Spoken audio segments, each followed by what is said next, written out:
Hey guys, welcome back to Blazed and Confused, and today we're going to be breaking down Tom Aspinall versus Alexander Volkov. I'm going to be giving a prediction as well, so stay tuned for that. But kicking off the main card, we've got Gunnar Nelson versus Takashi Sato. Now Gunnar Nelson is a very high level grappler in the division, in the welterweight division. He has not fought in over 3 years, but this is a nice return for him to come onto home soil and potentially get the victory over a very tough Takashi Sato. Now Takashi Sato is also coming off a loss, but yeah, he's a very good fighter. This is a last minute replacement for Gunnar, so it'll be interesting to see how prepared he is on fight day. This is mainly a striker versus grappler style fight, so if Gunnar Nelson is able to utilise his takedowns, I think he could definitely submit Takashi early in the first round. But it'll be interesting to see the ring rust that Gunnar Nelson may have. As I say, he has been out for a long period of time. But this is a fan-friendly matchup for him. Should be cool to see him, hopefully work up the welterweight division again. He's got a good team around him. John Kavanagh trains with Conor McGregor, so he's got all the support in the world coming into this fight. But the next fight is Nikita Krylov versus Paul Craig. Now Paul Craig is on a 5-fight winning streak. He's got wins over Mauricio Rua, who's a former light heavyweight champion. He's got wins over Jamal Hill, who's another savage in the light heavyweight division, coming off 2 back-to-back KOs over Jimmy Crute and Johnny Walker. So he's got some really good wins on his resume. He's also got a win over Magomed Ankalaev, who just had a solid performance over Thiago Santos just this past weekend. So he's got some good names. This is a good fight for him to crack into the top 10 and start getting them big names in the division like the Anthony Smiths, the Dominic Reyes, and even a crack at Thiago Santos would be a good propeller to get him into title contention. So it's a good style fight. 2 high level grapplers, both got quite a lot of submission wins on their resume, so it'll be interesting to see how it plays out, whether the grappling will cancel out the striking or the striking will cancel out grappling. So it'll be interesting to see where it goes. I do think Paul Craig will get him to the ground pretty quickly and submit him early in the first round. You've got 2 high level grapplers kicking off the card back to back, so it should be a very exciting first couple of fights. As I say, I really do rate Paul Craig. I think he's got championship material over him. He's quite late in his career. He's 35 years old, and he said he doesn't really want to be fighting for too much longer, so if he can beat Nikita Krylov, beat someone in the top 5 and go for that belt, I think it'll be a nice sort of career end, and he'll be able to cement his legacy pretty well with the names that he's beaten in the division. But the next fight on the card is Shamil Abdurakhimov versus Sergey Pavlovich. Shamil Abdurakhimov, he's a good stepping stone for up and coming lightweights to crack into the top 10 of the division. He is coming off a 2-fight losing streak over Curtis Blades and Chris Daukaus. Now, no shame in that. Chris Daukaus is a good prospect in the heavyweight division. He's got a fight coming up with Curtis Blades, not next weekend, but a week after in Columbus. So, Shamil's got, there's a lot of pressure for him coming into this fight. I think he really needs to cement himself as not just a stepping stone for the prospects, but a legitimate contender in the heavyweight division. And Sergey Pavlovich, he is no slouch. He's a great striker, great grappler. He's currently number 15. As I say, big opportunity for Sergey to really get the big names in the top 10. Start going for the Jairzinho Rosen strikes. Could be a potential matchup down the line. As I say, Curtis Blades, even Derek Lewis start cracking his way up there, similar to Tom Aspinall. So you've got quite a few prospects on the card working their way up. As I say, stylistically, I do favour Sergey. There is a weakness in Shamil's game. It is his striking. He does get tagged a lot. He isn't, as I say, he is durable, but his chin is susceptible to getting tagged. So either this is going to be a early finish for Sergey in the first 2 rounds, or Shamil might be able to utilise his grappling a bit more, which he hasn't showcased in his past fights, and maybe give Sergey a real test and sort of take him to the deep waters, make it a 3-round slugfest.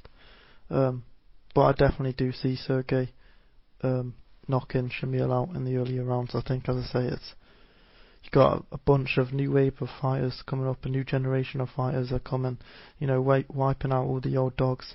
And speaking of up-and-coming contenders, the next fight on the card is in the featherweight division, Arnold Allen versus Dan Hooker. Now, Arnold Allen, he's on a 9-fight winning streak. I believe it's the longest win streak in the division behind Alexander Volkov. He's got some great names. He's got Nick Lentz, Gilbert Melendez, Sadiq Youssef, who's an absolute killer in the featherweight division. Sadiq just came off a great performance over Alex Caceres. So I don't think the fight for Arnold Allen, the Dan Hooker fight, does much for his ranking, because Dan Hooker's moving down from lightweight to featherweight.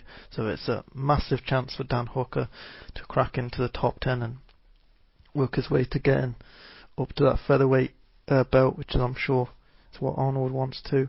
So it doesn't really do a whole lot for Arnold, but a lot for Dan Hooker. But stylistically, both guys are quite similar.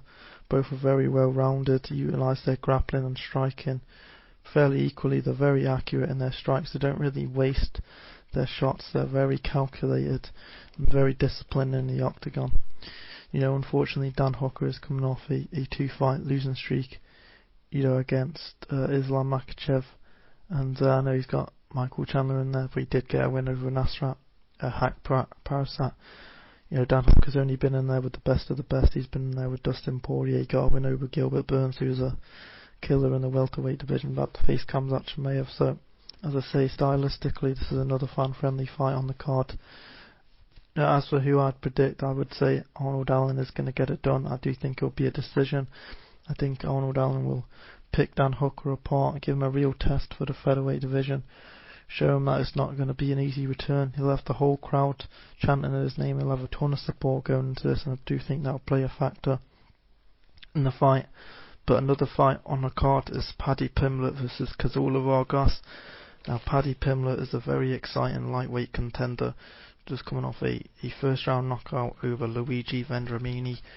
He got cracked, he got taken down in that fight, but he was able to bounce back and hit Luigi with a flurry of punches, which sent him straight down to the ground. So, as I say, Paddy's got tons of hype and momentum coming into this fight. No doubt the crowd is going to go ballistic when they hear him walk into the octagon. I mean, he's been a ticket seller for Cage Warriors, a former Cage Warriors champ, so he's generated a lot of money, and I think he'll do the same for the UFC. That being said, you cannot underlook Kazula Vargas. It's a win-win situation for him. He comes in, he beats Paddy Pimblett, he's stolen his hype, he's got all the attention from Paddy Pimblett, and he can sort of work his way to get into lightweight contention. If he loses to Paddy, he's just walked into a sold-out London arena, and he's just been tested against one of the hottest prospects in the UFC. So it's a good fight for both. Paddy Pimblett should be able to dispose of him pretty easily. He wants to fight the Tony Fergusons, the top end of the division, the Gillespies. It's a very competitive division that Paddy is in, but I think he can work his way up and beat these top tier guys if he's able to get through Kazula Vargas. That being said, a prediction, I would say Paddy Pimblett knockout round 1. I know he's saying that, but I genuinely do believe it. He seems very confident going into this fight, which is good. But the last fight on the main card is Alexander Volkov versus Tom Aspinall. Now, this is another great fight in the heavyweight division, a massive opportunity for Tom Aspinall to crack into the top 5 of the division. Stylistically, this is a tough test.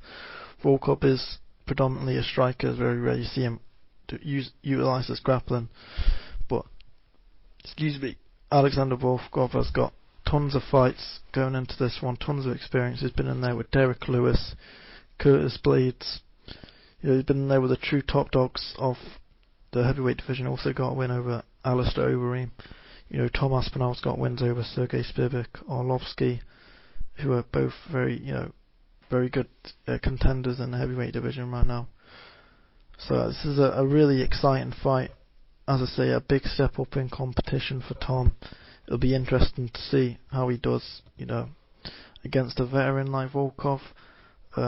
I do think there's more ways for Tom to win. He's faster on the feet. His jiu-jitsu's there. He's a black belt in jiu-jitsu, which not a lot of people know about. So I think if he can get Volkov to the ground, force a mistake out of him and get that rear naked choke as he did with Arlovsky, I think it should be a quick night for him. But you can't underlock Volkov. He's a true dog, a vet in the UFC. So it's an exciting fight. But I hope you guys enjoyed the video. I know it was a quick breakdown, but I really wanted to make it short and sweet as my return to YouTube. Look out for more up and coming UFC videos this week. Some really exciting content coming on the way, as well as some Marvel DC videos also on the way, with a lot of the films that are coming out recently. So stay tuned for everything that's coming out, and peace.